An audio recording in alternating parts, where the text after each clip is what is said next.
the physicality was, I think, too many times nowadays you see cage matches that rely on things that aren't the cage, because people want to get physical in a different way. But for me, I like that within our match, it was about the physicality between the wrestlers, and the cage was the only thing that could dictate the pace of that.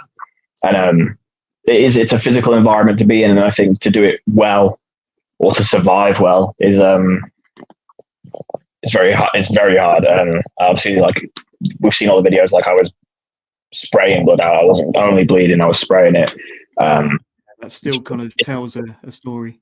Yeah, it's a dangerous environment. It really is. I've been in a couple cage matches, but like never anything so violent, and never anything of that magnitude. So like the day itself was weirdly calm for me. Like, I've had a lot of stress on these big match days, like at least with regards to these Spike matches and stuff. But I was very anxious in the lead up, like on the train down to London, and getting to the venue and stuff. But then from the minute I saw the cage on the floor in the venue that hadn't even got the chair set up, I kind of just settled into it, and then just prepared myself for what I was about to do. And went out there, and like the biggest thing I can have is I won't give up, as cheesy as that is. Like, I'll do my utmost, and if I fail, I fail. I'll learn from that, but I will do my best to succeed, and I succeeded. I've fought through it all, bleeding on.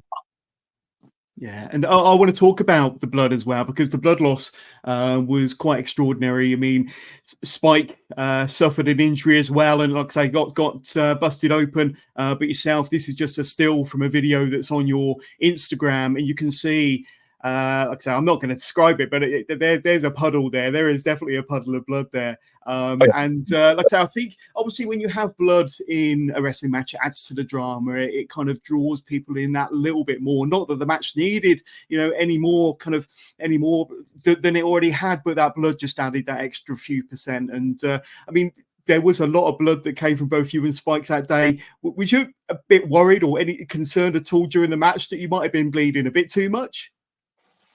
No, because I was focused on the match itself, and yeah.